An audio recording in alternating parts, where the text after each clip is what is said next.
El síndrome de Dunning-Kruger caracteriza a los menos aptos. Consiste en que los más incompetentes e ignorantes suelen tener un concepto sobrevalorado de sí mismos. El narcisismo y la vanidad suelen ser, por tanto, rasgos que caracterizan a los sujetos ineptos que lo padecen. Muchos de ellos, impulsados por su injustificado autoconcepto de superioridad, postulan a puestos altos y muchas veces tienen éxito, pues su soberbia engaña al evaluador que cree que tendrán que haber méritos que la respalden. Hoy hablaremos del que sin duda es el caso actual más paradigmático de este síndrome en nuestro país, el aún presidente del gobierno, Pedro Sánchez. Pedro Sánchez Pérez Castejón nació en Madrid el 29 de febrero de 1972. Los nacidos en esa fecha solo pueden celebrar su cumpleaños exacto en año bisiesto.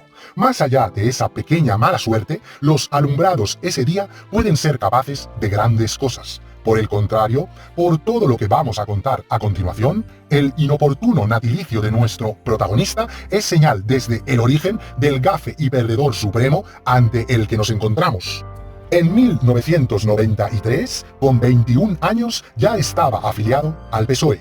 Comenzó su actividad en las Juventudes Socialistas del barrio madrileño de Tetuán. Compaginaba su actividad con los estudios. Se licenció en 1995 en Ciencias Económicas y Empresariales en la Universidad María Cristina, centro privado situado en San Lorenzo de El Escorial, pueblo de la Comunidad de Madrid. También realizó 2 estudios de posgrado relacionados con economía en otras universidades. Mucha gente tiene títulos si goza de buena memoria y dinero. Esto es muy diferente a poseer valía personal. Si revisamos su andadura política hasta 2012, encontramos que Sánchez era el eterno perdedor que alcanzaba a meterse en último lugar entre los electos de pura chiripa. En mayo de 2003, con 31 años, se presentó como número 24 por el PSOE en las listas a la Alcaldía de Madrid, pero el PSOE apenas obtuvo 21 concejales. Tuvo que haber unas renuncias para que un año después corriera la lista y entrara él como concejal en mayo de 2004. En marzo de 2008 se presentó por la circunscripción de Madrid a las elecciones generales para ser diputado del Congreso. Iba en el puesto 21, pero el PSOE consiguió 15. Al no ser elegido, pudo ejercer como profesor desde 2008 en la Universidad Camilo José Cela, centro privado fundado en el año 2000 y cuyo campus está en Villanueva de la Cañada, un pueblo de la Comunidad de Madrid. Impartía las asignaturas de Estructura Económica Mundial e Historia del Pensamiento Económico. Otra vez, tras varias renuncias, entre las que se encontraba el ministro Pedro Solbes, Sánchez entró en el Congreso en septiembre de 2009. Al entrar de los últimos, no tenía elevadas responsabilidades como diputado, así que compaginó la política con su trabajo en la Universidad Camilo José Cela. Su presencia en las Cortes durante esa legislatura le hizo subir puestos para las siguientes elecciones, pero su leyenda de perdedor se incrementó. El gobierno del PSOE de José Luis Rodríguez Zapatero tuvo que adelantar las elecciones a noviembre de 2011 sin agotar la legislatura. La crisis económica era fuerte. El gobierno era en gran parte responsable de su agravamiento y ya no tenía apoyos para sacar adelante los presupuestos generales del Estado. El PP de Mariano Rajoy ganó los comicios. Por su parte, esta vez, Sánchez se había presentado como número 11 en las listas de Madrid del PSOE, pero el partido solo obtuvo 10 representantes en esa circunscripción. Parecía que todo se acabaría ahí. Pero la renuncia de Cristina Narbona, que pasó a ser consejera del Consejo de Seguridad Nuclear en diciembre de 2012, provocó otra carambola por la que Pedro entraba de nuevo en el Parlamento como el eterno suplente en enero de 2013. Ese momento es importantísimo. La ambición de Sánchez es igual de desmesurada que su mediocridad. Seguro que en un partido grande como el socialista ya se sabía que en unos meses Cristina Narbona dejaría el Congreso. Sánchez seguro que deseaba dejar de ser un mero repuesto. Quería destacar en el partido si volvía a entrar, y para ello se dispuso a usar la formación para aparentar autoridad académica. Nuestro presidente, con 40 años, presentó una tesis doctoral el 5 de octubre de 2012 para ser leída por un tribunal de la Universidad Camilo José Cela, la misma en la que él ya trabajaba. El título de la tesis era Innovaciones de la diplomacia económica española, análisis del sector público de 2000 a 2012. La lectura se realizó el 16 de noviembre y obtuvo la calificación de sobresaliente cum laude. Con esto, la universidad le concedió el título de doctor en Economía, Empresa y Finanzas. Es curioso que esto se produjera justo un mes antes de la renuncia que lo hacía volver al Congreso. Algo olía mal en este asunto. El periódico ABC comenzó una investigación sobre esa tesis que concluye que se trata de un plagio parcial. Según este diario, la tesis está repleta de pasajes de otros autores a los que Sánchez no cita, por lo que se estaría atribuyendo a sí mismo conocimiento ajeno. También este medio afirma que la tesis contiene autoplagio, es decir, introducir en ella textos copiados literalmente de otros anteriores del propio Sánchez sin aportar información renovada. Esta práctica está prohibida académicamente. La gran sospecha de que el autoplagio se produjera se debe a que los periodistas de este y otros diarios descubrieron que Sánchez había publicado un artículo anterior de título muy parecido en colaboración con los profesores Juan Padilla Fernández Vega y María Isabel Cepeda González. Los párrafos y las tablas de este artículo se plasman literalmente, sin citar, en la tesis. Curiosamente, los dos profesores colaboradores en el artículo fueron miembros del tribunal que evaluaron el texto presentado. Ambos eran, además, sus compañeros de trabajo, ya que Sánchez ejercía en esa misma universidad, como dijimos. Un tercer miembro del tribunal que podría haber estado implicado presuntamente en la estafa académica sería Carlos Ocaña Orbis. Este hombre llevaba años vinculado al PSOE.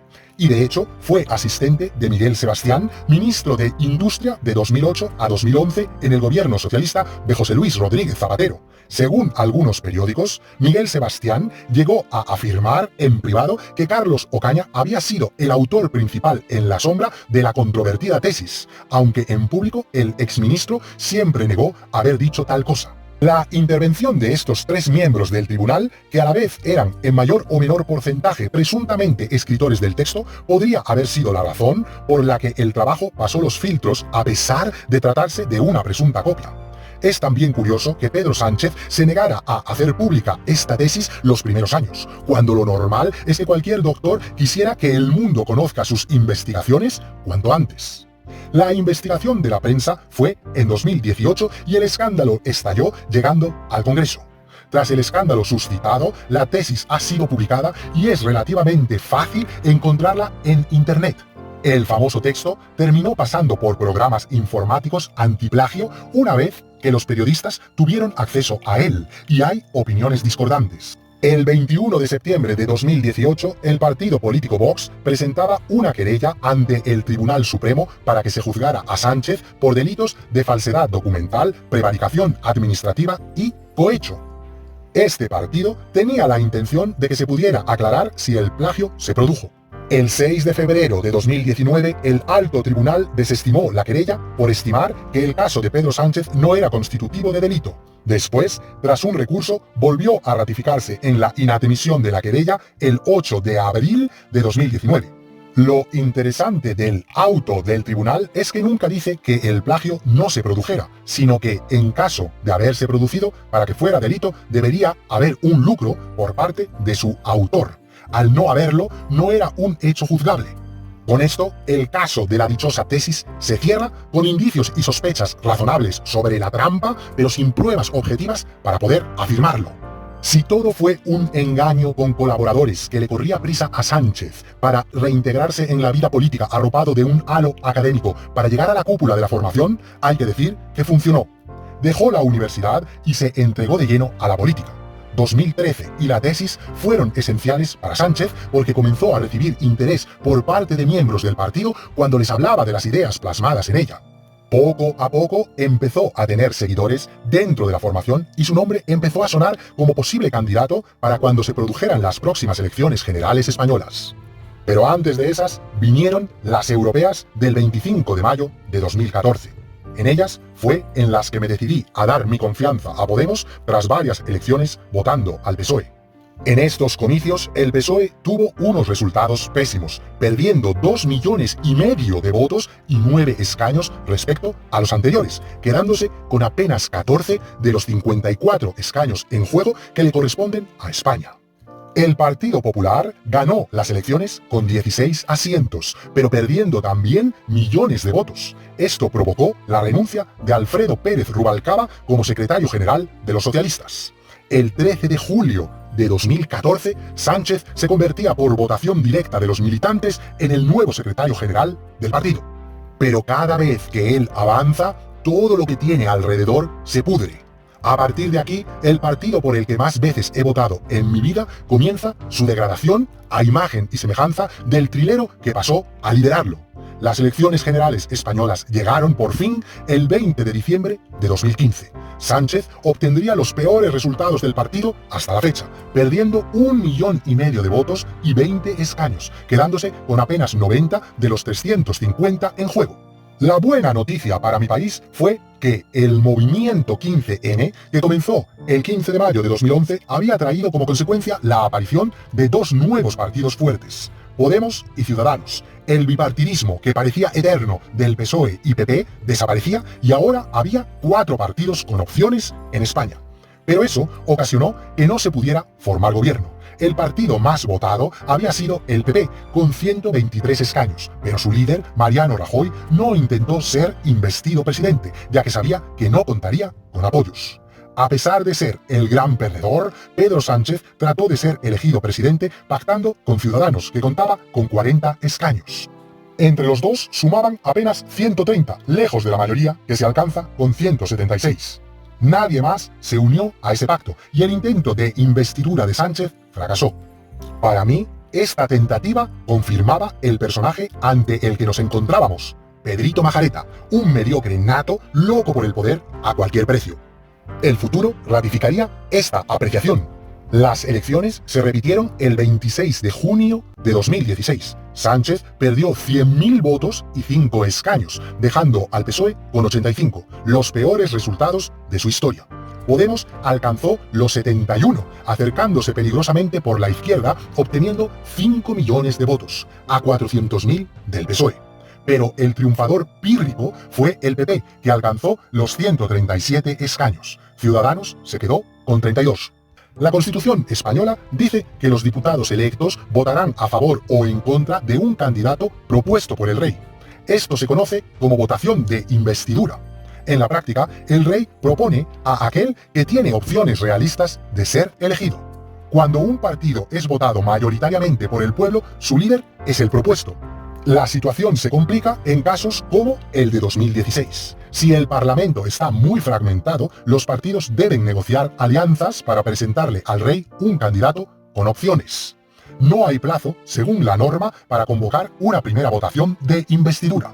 En 2016, tardaron hasta el 31 de agosto para proponer a Mariano Rajoy tras llegar a un acuerdo entre PP y Ciudadanos. La votación de investidura puede ser doble. En la primera votación, para ser presidente, el candidato debe obtener mayoría absoluta, al menos 176 votos a favor de los 350 diputados. Si no, 48 horas después, en una segunda votación, basta una mayoría simple, es decir, que haya más votos a favor que en contra. La abstención se contempla como un voto neutro, ni a favor ni en contra. Cumpliendo estos plazos, el 2 de septiembre de 2016, Mariano Rajoy fue rechazado como presidente. La ley sí establece que si desde la primera votación pasan 2 meses sin presidente electo, hay que convocar nuevas elecciones. En ese tiempo puede haber nuevas negociaciones y votaciones de investidura proponiendo al mismo u otros candidatos. En nuestro caso de 2016, el 31 de octubre como máximo tenía que haber presidente o al día siguiente se convocarían elecciones. En ese lapso de tiempo, el 25 de septiembre, hubo elecciones regionales en Galicia y País Vasco, con muy malos resultados para el PSOE. Estas elecciones provocarían la crisis del PSOE de 2016. Muchos socialistas pidieron que Sánchez se fuera. Él se negó y se aferró al puesto. El mismo 26 de septiembre, intentando no dar tiempo a sus detractores a organizarse contra él, anunció que convocaría un Congreso Federal extraordinario para el 23 de octubre. El Congreso Federal es el órgano soberano que dicta las grandes líneas políticas a seguir del partido. Sánchez necesitaba desesperadamente llegar a convocar ese Congreso para mantenerse. Sus enemigos eran mayoría entre los altos cargos, pero en el Congreso participan también los militantes de base, entre los cuales gozaba de una mayoría de simpatizantes.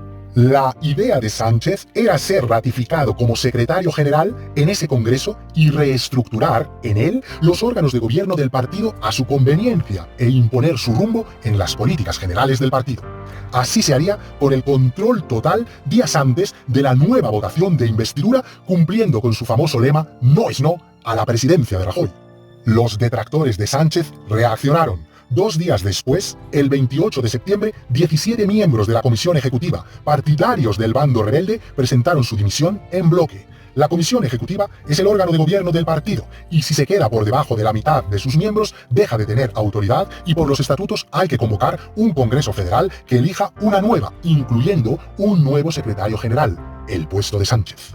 Los disidentes mantenían ciertos principios y líneas rojas, por ejemplo, no hacer tratos con partidos independentistas. Ya entonces afirmaban que Sánchez era capaz de cruzar esa y cualquier otra línea con tal de alcanzar el poder.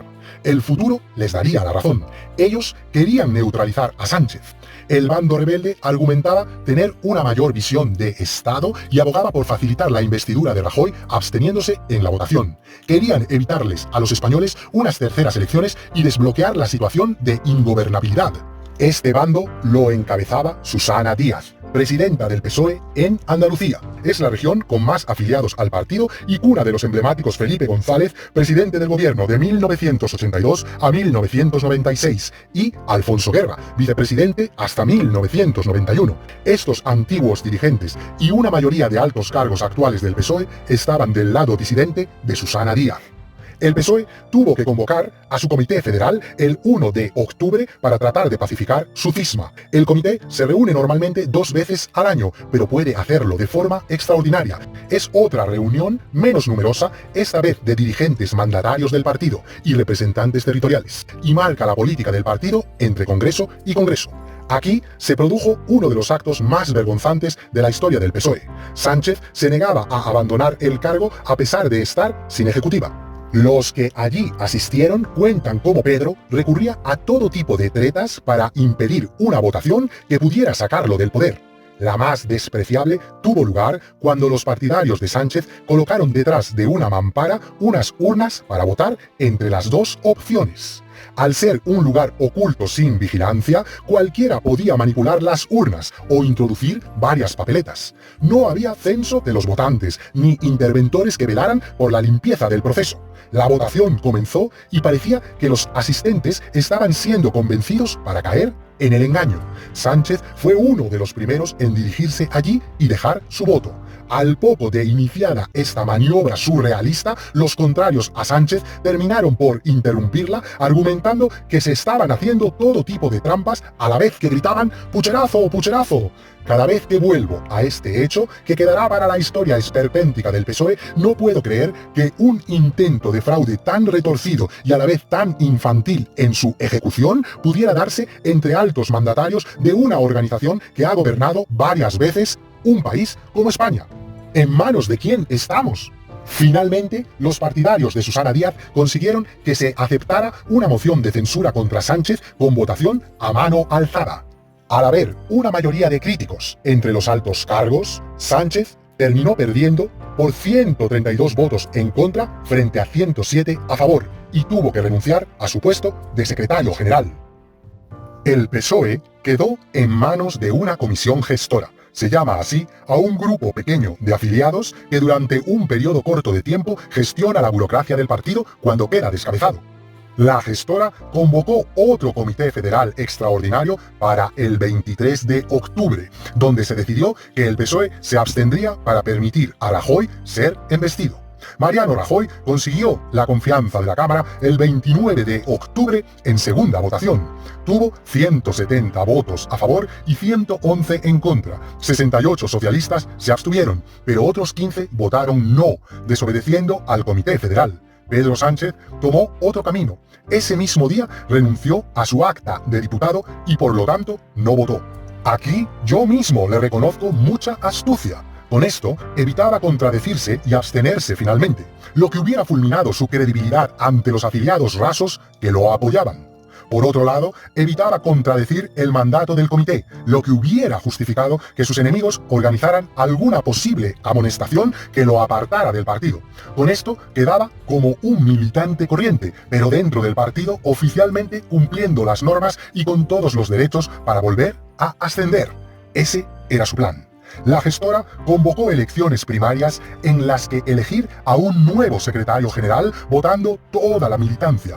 Los candidatos fueron Patxi López, Susana Díaz y Pedro Sánchez. Este último se recorrió España entera convenciendo a los afiliados. Ganó las primarias en mayo de 2017 y en el Congreso Federal de junio fue ratificado nuevamente como secretario general.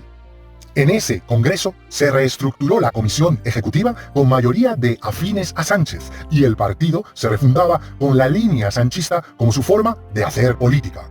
Finalmente, Pedro era el amo absoluto del partido, pero cada vez que él parece triunfar, todo a su alrededor se degrada. Poco después, al gobierno de Mariano Rajoy se le empezaron a complicar las cosas. Ya desde 2012, en Cataluña, iba aumentando exageradamente el independentismo. A este avance social y político se lo conoce como el proceso soberanista catalán, o simplemente el procés, una castellanización de su nombre en catalán. El 1 de octubre de 2017, impulsado por los políticos independentistas catalanes, se celebró un referéndum ilegal sobre la independencia de Cataluña que no tuvo ninguna garantía. Las urnas y las papeletas se manejaban sin control ni interventores. Votó un 43% del censo con resultado del 90% favorable a la independencia. De forma esperpéntica, los partidos independentistas dieron validez a esta consulta y el 27 de octubre declararon unilateralmente la independencia. Los partidos constitucionalistas españoles se ausentaron del Parlamento catalán mientras se montaba todo este show. Pero todas estas actuaciones son constitutivas de delito. Por esta emergencia, el gobierno español tuvo que aplicar el artículo 155 de la Constitución española desde ese mismo día y suprimir temporalmente la autonomía catalana. Mandaron a numerosos policías a la región para hacer efectiva esa orden, asumiendo las competencias catalanas desde el Estado. Muchos líderes del procés fueron arrestados, pero su máximo líder, el presidente autonómico catalán Carles Puigdemont, se escapó a Francia en coche el 30 de octubre por la noche. Y luego terminó estableciéndose en una mansión de Waterloo, ciudad de Bélgica. La justicia española nunca consiguió la extradición de Puigdemont para ser juzgado de vuelta en España. Para colmo, en la actualidad es europarlamentario desde julio de 2019 para gozar de inmunidad. Europa admitió su candidatura a pesar de ser prófugo de la justicia española. El PP gestionó bastante mal el estallido del proceso. No solo dejó escapar a su cabecilla, sino que aplicó el 155 de forma laxa y muy brevemente. Convocó muy pronto elecciones catalanas. Tuvieron lugar el 21 de diciembre. Aunque el partido españolista Ciudadanos fue el más votado, la situación catalana era casi la misma y la suma de independentistas permitió que Quim Torra, un radical independentista del partido Junts per Catalunya, se convirtiera en el nuevo presidente catalán tras ser embestido el 14 de mayo de 2018. Tras esto, se suprimía la aplicación del artículo 155 y Cataluña recuperaba su autonomía el 2 de junio de 2018. La casualidad, no tan casual, quiso que ese mismo día Rajoy dejara de ser presidente de España. En mayo de 2018, los tribunales sentenciaban a prisión a varios excargos del Partido Popular como culpables implicados en la trama Gürtel, nombre en clave que la policía daba a una red de corrupción. El cabecilla de esa trama era Francisco Correa. Gürtel significa correa en alemán, de ahí el nombre. Muchos integrantes del PP habían sido sobornados con dinero negro para facilitar a empresarios negocios de construcción, entre otros, sin necesidad de cumplir con la normativa vigente o sin pasar los filtros administrativos necesarios. El dinero que recibían los miembros del PP se usaba para la propia financiación del partido, registrada en una contabilidad oculta y paralela a la oficial. Pedro Sánchez aprovechó esta circunstancia para presentar una moción de censura contra Rajoy. La sesión de la moción se desarrolló el día 31 de mayo y el 1 de junio de 2018. Salió adelante. de forma rastrera, por la puerta de atrás, como solo los perdedores pueden hacer, Sánchez se convertía en presidente el 2 de junio, aupado con los votos de los independentistas enemigos de la nación que poco antes habían puesto en riesgo la unidad del país. En ese momento, el PSOE pasaba a ser aliado de lo peor del Parlamento. Este es un hecho sin precedentes. Recordemos que Sánchez no era diputado, por tanto, entraba a la presidencia sin ser un representante elegido por el pueblo. La ley permite que el partido que plantea la moción pueda presentar un candidato que no sea diputado si lo encuentra muy capacitado y beneficioso para el pueblo, pero en este caso nos encontramos ante algo distinto, ante un plan totalmente egocéntrico y personalista urdido desde fuera por el propio implicado. Pedro Sánchez se presentaba a sí mismo como el regenerador de la política española, como el opuesto al corrupto PP. Pero este absoluto gafe estrenó su mandato con la dimisión de su ministro de Cultura y Deporte, Máximo Huerta, tras apenas 7 días en el cargo por descubrirse que años atrás había defraudado a Hacienda. Así empezaba el pulcro gobierno sanchista. Al poco de estar en el gobierno, se empezó a ver lo embustero que Sánchez era. El 17 de mayo de 2018, cuando aún estaba planificando la moción de censura antes de ser presidente, dijo claramente que lo sucedido en Cataluña era un delito de rebelión, aunque no hubiera habido armas. Pero ahora era presidente gracias al apoyo de los mismos partidos implicados ideológicamente en ese acto. Tenía que contentarlos. Los políticos presos por lo ocurrido en 2017 estaban siendo ya juzgados en octubre de 2018 y curiosamente con Sánchez en el poder, la abogacía del Estado no había pedido para ellos condena por delito de rebelión. Ahora Sánchez se desdecía de lo afirmado en mayo. Pero si no hay altercados públicos, lógicamente eso no significa que no pueda haber un delito de rebelión, como sí que se produjo. ¿Lo entiende usted como delito de rebelión? Yo creo que lógicamente lo es. A mí no me ha gustado lo que ha hecho, en este caso, el Poder Judicial en Bélgica. Y creo que clarísimamente ha habido un delito de rebelión, de sedición en España y que en consecuencia deberían de ser extraditados esos responsables políticos a España. Que el delito de rebelión, que es inherente a un supuesto golpe de Estado, se tiene que dar por militares o por civiles armados a la orden de militares. Para acrecentar más aún esa mentira, su vicepresidenta Carmen Calvo, cuando le preguntaron por este cambio de parecer, dijo que el presidente nunca había dicho que viera delito de rebelión, porque cuando Sánchez dijo eso, no era presidente. Nunca ha dicho que ha visto un delito de rebelión en Cataluña. El presidente del gobierno no lo ha dicho eso nunca. Y respecto a lo último que ha dicho la vicepresidenta, de que el presidente del gobierno nunca ha dicho que existe delito de rebelión en Cataluña, le quería recordar la frase exacta a mediados del pasado mayo, que dijo: lo que se produjo el pasado 6 y 7 de septiembre... Pasado mayo. Ah, lo dice porque Pasado entonces... mayo. Entonces lo decía como líder Es de... que usted me ha preguntado por el presidente del gobierno. Pasado mayo. Bueno, pero es la misma persona, ¿no? No, es que... Pero... Perdónenme que le diga, pero nosotros somos gobierno ahora, respondemos de la posición del gobierno. Entienda que es que la posición del gobierno es la que es, institucional y constitucionalmente hablando, en un asunto de la complejidad de un proceso como el que hay abierto. Entiéndalo, entienda. Y a mí se me ha preguntado por el presidente del gobierno. Bueno, entonces, ¿por qué cambió Pedro Sánchez de parecer, en todo caso? Gracias. Es increíble este desprecio hacia la inteligencia de los votantes. Son gente sin escrúpulos. Si hacemos caso a Carmen Calvo, ya no deberíamos confiar en Sánchez nunca más antes de unas elecciones. Todo lo que prometiese antes de ganarlas podrá luego incumplirlo como presidente diciendo que lo dijo cuando no lo era. Este gran fracasado no consiguió agotar la legislatura, prevista hasta la primavera de 2020. Tuvo que convocar elecciones en abril de 2019, porque uno de sus socios de investidura, el partido independentista catalán Esquerra Republicana, no votó a favor de los presupuestos generales y fueron rechazados. Esto daba muestra de la estabilidad política de España gracias a él y de la solidez de sus alianzas. Nótese la ironía. 2019 fue el año en el que Pedrito Majareta se consolidó como un traicionero y mentiroso compulsivo capaz de cualquier cosa por interés personal y con delirios de poder. En 2018, Pablo Iglesias e Irene Montero se compraban un chaletazo, como ya conté en otro vídeo.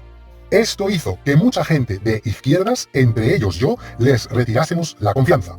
En las elecciones de abril de 2019, Podemos bajó de 71 a 43 escaños, contando incluso con sus confluencias. El PSOE se benefició de los muchísimos votos que perdieron los podemitas y consiguió 123 escaños. El PP bajó hasta los 66. Ciudadanos, partido que se autodefinía de centro liberal, se acercó mucho, obteniendo 57 y disputando el liderazgo de la oposición. Pero lo que nunca admitirán ni PP ni PSOE es que sus pésimas gestiones fueron la causa de la aparición de un quinto actor más a la derecha del PP. Vox entraba en el Congreso con 24 escaños. No hubo forma de llegar a acuerdos entre los partidos que permitieran una investidura presidencial. Pedro Sánchez siguió como presidente en funciones habiendo recuperado su acta de diputado. Las elecciones tuvieron que repetirse el 10 de noviembre. Antes de eso, desesperado por conseguir la presidencia y no perder votos, Sánchez nos mintió descaradamente por 3 veces. En orden cronológico, la primera mentira fue el 7 de junio, en la que dijo que nunca pactaría con Bildu. Pero en todo caso, le digo, mire, el Partido Socialista de Navarra y el Partido Socialista Obrero Español tenemos la misma posición. Y es que con Bildu no se acuerda nada. Bildu es una coalición independentista del País Vasco y Navarra, regiones del norte de España. Dentro de Bildu destaca el partido Sortu, que es heredero legal del ilegalizado Herri Batasuna, que era el brazo político colaborador con la banda terrorista ETA. ETA fue un grupo armado que buscaba la formación e independencia de un nuevo estado llamado Euskal Herria. Euskal Herria comprendería País Vasco, Navarra y el País Vasco francés, que comprende la parte occidental del departamento de Pirineos Atlánticos. ETA mató a más de 850 personas, entre militares, policías, políticos, civiles y niños. Su actividad se remonta a 1958 y se disolvió oficialmente el 3 de mayo de 2018, es decir, apenas hace 5 años a fecha de publicación de este vídeo. Esta primera mentira de Sánchez se remonta a 2015, cuando ya era secretario general del PSOE y repetía en entrevistas que jamás pactaría con Bildu. Con Bildu no vamos a pactar. Con Bildu, se lo repito, no vamos a pactar. Si quieres lo repito otra vez. Pero tras las elecciones de noviembre, el 17 de diciembre de 2019, la reunión y el pacto entre PSOE y Bildu se produjeron para poder investir a Sánchez presidente. En las fotografías podemos ver a los socialistas Adriana Lastra y Rafael Simancas antes de firmar los acuerdos con los independentistas. Bildu es legal, pero sus aspiraciones, ahora pacíficas, son las mismas que las de la banda criminal. Es también importante que, aunque la ley lo permite, muchos de sus miembros fueron parte de ETA, como por ejemplo su actual coordinador general, Arnaldo Otegi, que ha cumplido varias condenas breves por pertenencia a banda armada y enaltecimiento del terrorismo. La segunda mentira fue pronunciada el 14 de septiembre. Por fin había sentencia para los políticos presos por el caso del Procés y su intento de independencia en Cataluña. Hubo 9 condenados. Sánchez se comprometió públicamente a hacer cumplir íntegramente su condena. Una vez conocido el sentido de la sentencia del Tribunal Supremo, quiero manifestar el absoluto respeto y el acatamiento de la misma por parte del Gobierno de España. El acatamiento significa su cumplimiento. Reitero, significa su íntegro cumplimiento. Pero Sánchez, el 21 de junio de 2021, los indultó. Por eso mañana, pensando en el espíritu constitucional de concordia, propondré al Consejo de Ministros conceder el indulto a los 9 condenados en el juicio del Procés, que hoy están en prisión. Lo hizo porque es un incapaz. Su valía es tan baja y tan alto su narcisismo que necesita desesperadamente sentirse vinculado a un puesto de renombre, lo que no es sinónimo a tener el poder real. Para llegar a presidente ha tenido que deber favores a lo peor de la clase política. Él tiene el cargo nominal, pero no tiene el poder para actuar libremente. De hecho, muchas veces son sus socios truhanes los que lo mueven como un títere, metiéndole no un dedo, sino el brazo entero por su cuerpo bajo, manejándolo a su antojo. Hasta entonces yo soñaba que algún día el PSOE se regeneraría y que yo podría volver a votar por ellos. Tras estas horripilantes traiciones, me prometí romper con ellos para siempre. como yo, cientos de miles de votantes socialistas. Las palabras Partido Socialista Obrero Español aún me suenan preciosas si siguieran manteniendo su significado, pero Sánchez directamente ha defecado sobre estas siglas. Para los que puedan creer que critico tanto al PSOE en mi canal por ser un facha agazapado, espero que ahora entiendan por qué hago lo que hago. No descansaré hasta que regrese la honra a la izquierda y su amor por España sea su principal seña de identidad a la par que la defensa de los trabajadores. Pronto vendrá el tiempo de enfrentarse a la derecha progre, antiespañola y globalista del PP que se nos viene encima. La tercera mentira de 2019 fue el 5 de noviembre, en un debate televisado en el que Sánchez prometía ahora que traería de vuelta a Carles Puigdemont para ponerlo frente a la justicia. A ustedes, señor Casado, se le fugó Puigdemont y yo me comprometo hoy y aquí a traerlo de vuelta a España y que rinda cuentas ante la justicia española. Estamos en julio de 2023 y todavía estamos esperando.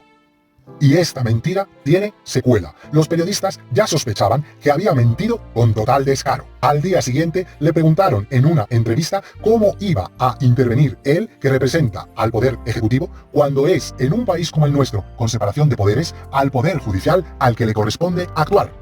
Ni corto ni perezoso, el presidente en funciones afirmó que eran él y los suyos los que lo estaban haciendo porque la Fiscalía del Estado dependía de ellos. Estamos esperando a ver cuál es exactamente la decisión final de la justicia belga, pero en todo caso ese es el planteamiento que estamos haciendo, ¿no? Pero eso lo está haciendo el Estado, lo está haciendo la justicia. Usted lo planteó como un compromiso electoral y ya sabe, desde el independentismo se está preguntando cómo lo va a hacer Sánchez. Bueno, estamos haciendo. Es que la Fiscalía, ¿de quién depende? ¿De quién depende? Sí, depende del gobierno. Pues ya está.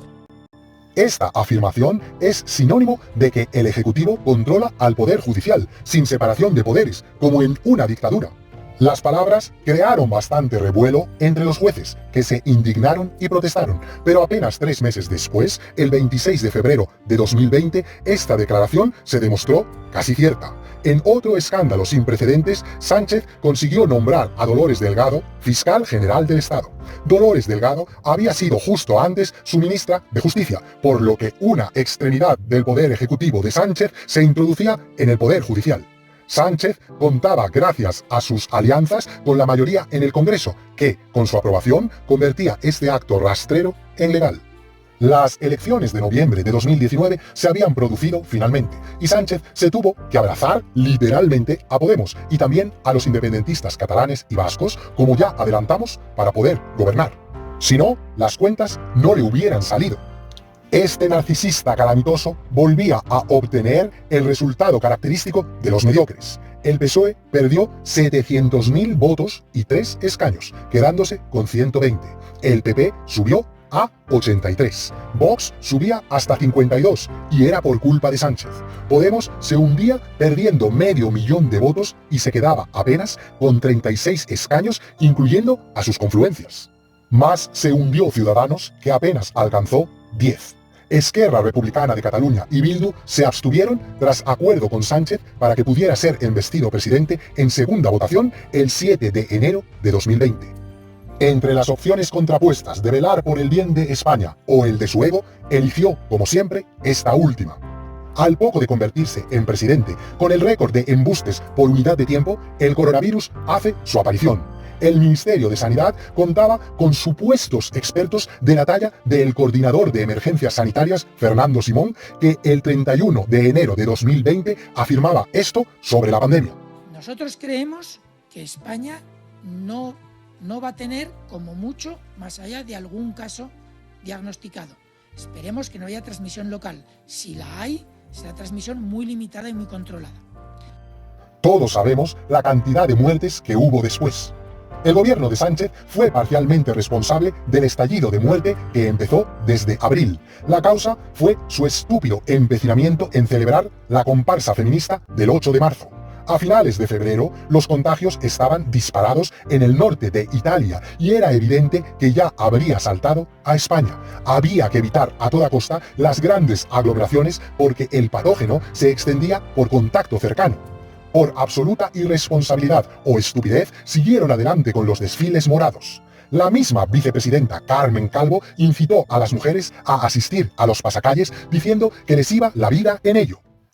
¿Qué le diría usted a una mujer que está dudando en ir o no a la manifestación del 8 de marzo? ¿Qué le diría? Que le va la vida, que le va su vida, que le va a seguir tomando decisiones para proteger su seguridad. Así que le diría que les va la vida, y como nos va la vida en lo colectivo, porque en lo individual nadie se salva solo, que tienen que formar parte de esto. Así fue. Miles de mujeres se contagiaron allí y luego contagiaron a su vez. Y a muchas mujeres se les fue la vida en ello. Apenas 6 días después, el 14 de marzo, nos recluyeron en nuestras casas durante 2 meses. Más tarde, el Tribunal Constitucional declararía ese encierro ilegal el 14 de julio de 2021. Sánchez nos aplicó un arresto domiciliario inconstitucional por una causa provocada parcialmente por su gobierno. Este episodio lo desarrollo en mi vídeo Carmen la Contagiadora. Para colmo, Sánchez y los suyos fueron tomando decisiones muy absurdas cuando por etapas fuimos recobrando la normalidad en lo que ellos denominaron desescalada. Ante las críticas de los ciudadanos que se quejaban de las diferencias aplicadas por territorios o por grupos sociales, Sánchez afirmó varias veces que todo se hacía por criterio de un comité de expertos. El gobierno nos mintió de nuevo. El mismo gobierno tuvo que reconocer más adelante por escrito, a requerimiento del defensor del pueblo, que dicho comité no existía. El mal fario del ególatra se siguió manifestando. El 19 de septiembre de 2021 comenzó la erupción del volcán Tajogaite, localizado en la isla de La Palma, perteneciente a las Islas Canarias. La erupción duró hasta el 13 de diciembre. Tras estos 85 días de catástrofe, hubo 1.170 familias que perdieron la casa. Pedro Sánchez hizo su aparición en la isla y se hizo las fotos de rigor. Prometió muchas ayudas. Al menos 126 familias fueron realojadas en casas modulares que son contenedores de mercancías reciclados. Otras muchas se negaron, encontrando esta solución inhumana. 4 meses después de su construcción ya se empezaron a oxidar y deteriorar. Muchas personas que decidieron vivir así reportan problemas psicológicos derivados de las condiciones de estas viviendas. En la primavera de 2023, todavía muchas familias afectadas se manifestaban porque las ayudas monetarias no les habían llegado y porque aún no tenían un lugar digno para residir. De todas formas, Sánchez usa las desgracias a su favor porque las presenta como imprevistos desgraciados que provocan malos datos económicos de los que él queda excusado. La invasión de Ucrania fue su nueva disculpa para tratar en vano de esconder su malísima gestión económica. Las tropas rusas de Vladimir Putin entraron en suelo ucraniano el 24 de febrero de 2022. La guerra continúa hasta hoy. Sánchez culpó a la guerra de ser causante de la inflación desmedida de España. Es una nueva mentira. Los datos indican que la inflación en España ya era del 7,6% en febrero, por lo que se debía a la gestión del gobierno. Por otro lado, España ha cerrado 2022 como el país de la OCDE con mayor tasa de paro, como se puede comprobar en estos gráficos. Estos datos los desarrollo más en un vídeo anterior titulado Exhumar. Pedro Sánchez puede empeorar más las cosas. Sánchez cambió de pronto la posición que España había mantenido sobre el conflicto del Sáhara Occidental. El Sáhara Occidental, situado al sur de Marruecos, en la costa africana, al sureste de las Islas Canarias, había sido colonia española hasta 1958 y luego fue provincia hasta la retirada de las tropas españolas del lugar el 26 de febrero de 1976. El dictador español Francisco Franco agonizaba cuando el 6 de noviembre se produjo la Marcha Verde. La Marcha Verde fue una entrada masiva de civiles marroquíes y soldados ocupando el norte del Sáhara Occidental. Franco moriría el 20 de noviembre de 1975. España dejó el territorio para evitar una guerra con Marruecos. Pero al dejar aceleradamente el territorio, no se habían hecho los trámites diplomáticos oficiales para declarar al Sáhara un país independiente y reconocido por la comunidad internacional. Quedaba en un limbo.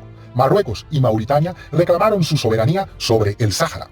El Frente Polisario, el ejército saharaui independentista que ya se había creado en 1973 contra España, entró en guerra contra sus vecinos ocupantes. Ganó la guerra contra Mauritania, pero Marruecos ha ocupado toda la zona costera, unos 2/3 del territorio. Es una zona rica en fosfatos, entre otros recursos. El Polisario apenas controla la parte desértica del este. muchos saharauis subsisten como refugiados en los campos del desierto de Tinduf, en Argelia, país aliado de los saharauis.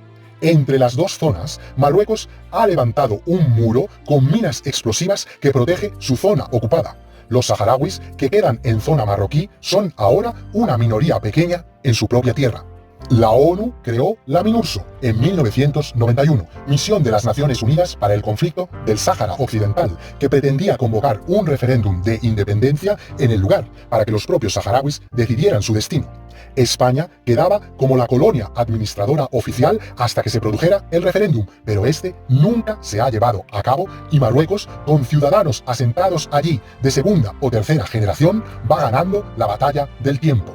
España siempre ha defendido que el Sáhara terminara siendo independiente.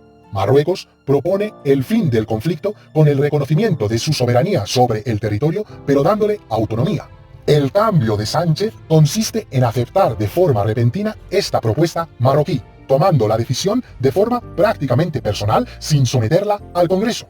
Los integrantes de Podemos, como en otras ocasiones, hicieron un teatrito plañidero, lloriqueando indignados por esta traición, pero en lugar de actuar contundentemente y dejar el gobierno, se agarraron bien a su sillón y continuaron con Sánchez. El 8 de junio de 2022, Sánchez defendió su nueva postura en el Congreso.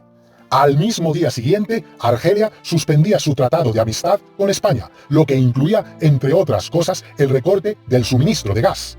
La consecuencia es que la inflación subirá porque ahora tiene España que traer gas de otros países, entre los que, ¿adivináis quién está? Sí, Rusia, al que Sánchez culpaba de la subida de precios en España y contra el que, en teoría, estamos enfrentados en esta guerra de Ucrania. Es tan inútil que puede tomar decisiones que luego vayan contra sí mismo, llevándolo a la incongruencia obligatoria. Pero el tema no acaba aquí. María Antonia Trujillo fue ministra de Vivienda de abril de 2004 a julio de 2007 con el anterior gobierno socialista de José Luis Rodríguez Zapatero. La exministra del PSOE, casada con un marroquí, declaró el 2 de septiembre de 2022 que ya era hora de que España entregue las ciudades de Ceuta y Melilla a Marruecos. Afirmaba que, igual que el cambio de postura sobre el Sáhara había sido un acierto en las relaciones con Marruecos, esta cesión territorial cerraría una afrenta histórica. En otras declaraciones futuras, la exministra se ha reafirmado. Marruecos reclama desde hace años estas dos ciudades autónomas que España posee en la costa norte africana, pero son españolas desde hace siglos, antes de la propia existencia del país árabe. Como vemos, Sánchez cede ante nuestro vecino y solo consigue que se sienta más fuerte para retar más a España. También vemos que el PSOE es un partido traidor a su propia patria con personas vinculadas a él que conjuran a favor de la pérdida territorial. Todas estas tropelías y la degradación ética del PSOE tenían que pasar factura. El 19 de junio de 2022, tras 40 años seguidos en el gobierno, el PSOE perdía su feudo histórico, Andalucía. El PP de Juanma Moreno se alzaba con la victoria con 58 escaños, mayoría absoluta, algo inédito. Vox crecía un poco y se quedaba con 14 escaños. El PSOE se hundía hasta los 30 escaños, el peor resultado de su historia. Y Podemos y sus afines, que ahora se presentaban divididos, sumaban entre todos apenas 7 diputados, cuando llegaron a alcanzar 19 y 17 escaños en las dos elecciones anteriores. Los andaluces habían votado en clara clave nacional. Pedro Sánchez ha destruido al propio PSOE y a la izquierda. Otro desastre creado por Sánchez fue la aprobación de la conocida como ley del solo sí es sí. Entró en vigor el 7 de octubre de 2022.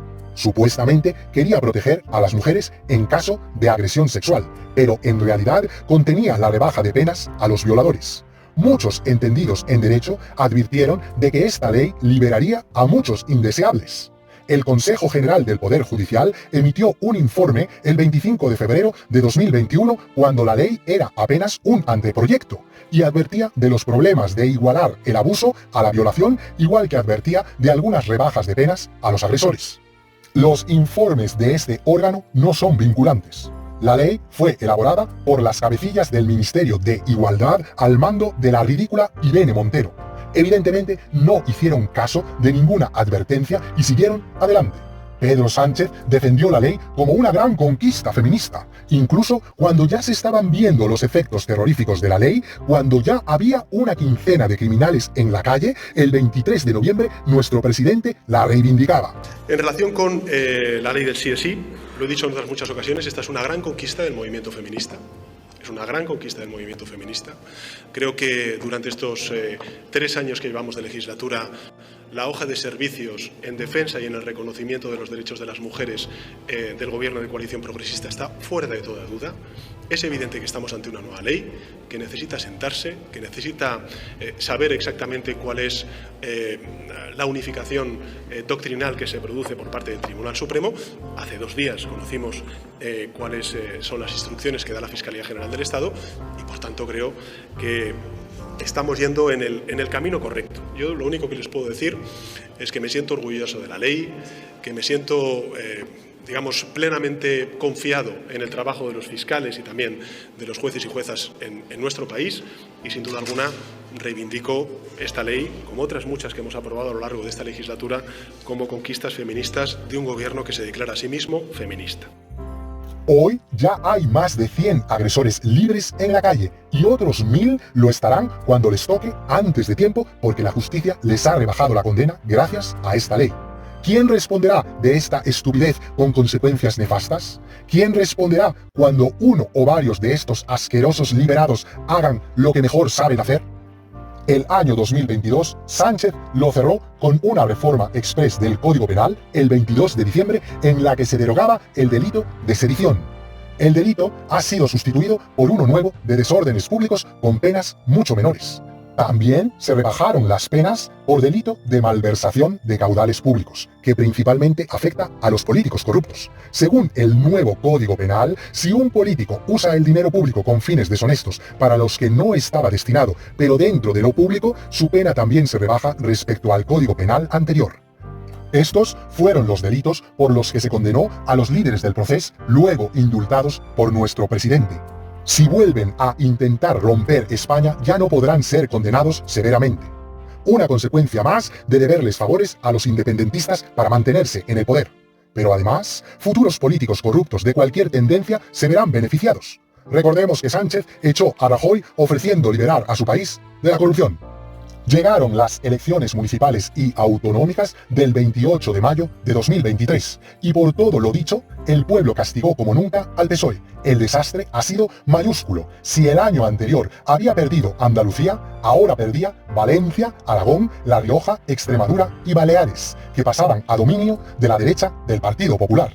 Además, perdía varias capitales de provincias. Y en Madrid, tanto en la comunidad como en la ciudad, el PSOE se quedaba en la más absoluta irrelevancia y Podemos desaparecía completamente sin entrar ni en el Parlamento autonómico ni en el Ayuntamiento. La derecha del PP conseguía mayoría absoluta en ambos consejos. La debacle fue tal que su causante se movilizó de inmediato. Sin dar tiempo a reaccionar, el mismo 29 de mayo convocó elecciones generales. Parece que ya es un experto en la derrota. Si lo recordáis, está viviendo la misma situación que ya provocó en 2016, destruyendo una vez más al PSOE.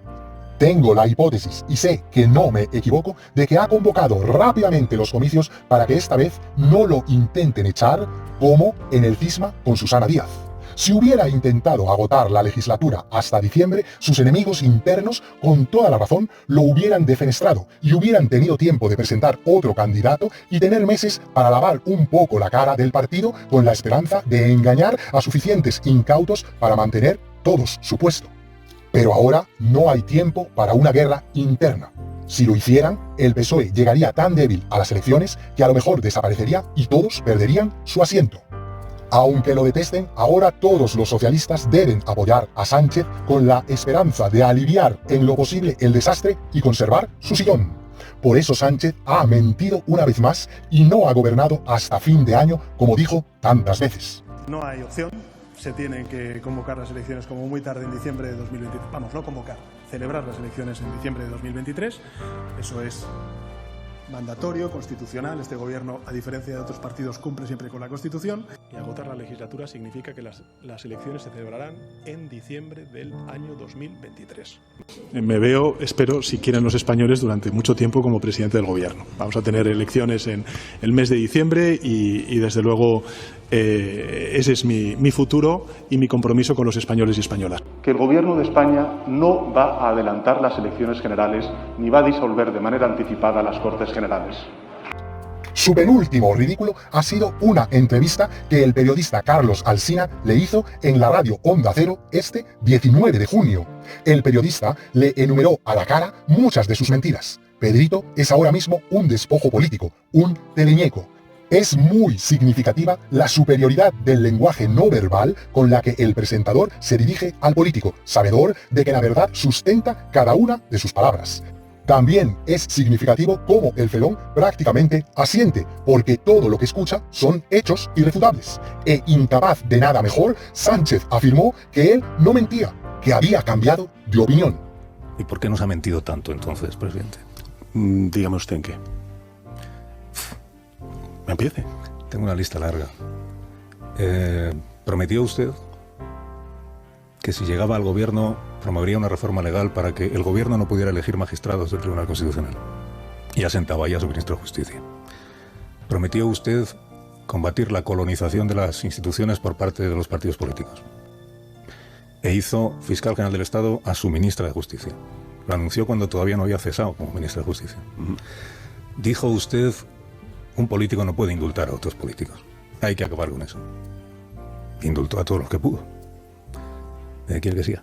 Pero insisto, volviendo a su pregunta, evidentemente ha habido cambios de posición que he mantenido en algunos asuntos importantes, pero creo que los resultados, Carlos, están ahí y creo que afortunadamente en Cataluña hoy, sin haberse resuelto del todo, es uno de los principales activos de mi acción de gobierno. Pero es que usted ha cambiado de posición en casi todos los asuntos de los que uno guarda memoria, ¿no? Han mencionado a H. Bildu, que le voy a contar. A mis queridos izquierdistas, que como yo hice también un tiempo, aún se aferren con nostalgia a su partido de toda la vida, les digo que tengan cuidado, porque Pedro puede que cambie de opinión y haga todo lo opuesto a lo que nos prometa ahora en campaña y destruya aún más España gracias a su voto. Otra mentira más que soltó Sánchez fue que no había gobernado con Bildu. Esta afirmación ya la había realizado semanas antes, pero ya entonces, el 31 de mayo, para desmentir al mentiroso estaba Arnaldo Otegi, coordinador general de Bildu. Es que hemos sostenido un gobierno del Partido Socialista en Navarra, es que hemos sostenido un gobierno. Lo digo porque ahora todo el mundo parece ser, o algunos partidos tratan de hacer ver que con H. Bildu, oiga, pero se lo comentaba a mi compañero en el coche cuando veníamos para aquí, oye, ¿cuándo se acaba el recreo? ¿Cuándo dejamos de tomar a la gente por boba? Es decir, ahora no, pero oye, pero si llevamos 4 años en el Ayuntamiento de Iruña haciendo las cosas juntos, si hemos sostenido una acción de gobierno en Navarra juntos, sí, ¿por qué hacemos estas cosas? Luego nos extrañamos de que haya gente que no vote. Y para terminar esta crónica, su último ridículo conocido es su debate con el aspirante al gobierno Alberto Núñez Feijóo del PP. Tuvo lugar hace pocos días, el 10 de julio. En él se vio a un Sánchez muy nervioso y a la defensiva. Perdió el debate siendo incapaz de salir de las enumeraciones de varios de los pasajes que he contado yo aquí cuando se los recordaba Feijóo. Pedrito Majareta, el loco por el poder, llegó como lo hacen los perdedores y se irá como tal. Lo más seguro es que se vaya en pocos días en estas elecciones del 23 de julio de 2023. Si ocurre, dejará a la derecha muy fuerte, igual que a los independentistas, lo que provocará el choque entre ellos de nuevo por culpa suya. La izquierda tiene menos credibilidad y apoyo que nunca entre la clase humilde proletaria. Y si consigue quedarse aliándose otra vez con los peores, ganar no ganará, porque volverá a gobernar maniatado por sus socios y perderemos todos. Pase lo que pase, los patriotas de izquierdas lo pasaremos mal. Este es el escenario desolador que nos espera. Y es que cuando la estupidez llega alto, sus efectos son, incluso sin proponérselo, más devastadores que la más intencionada maldad.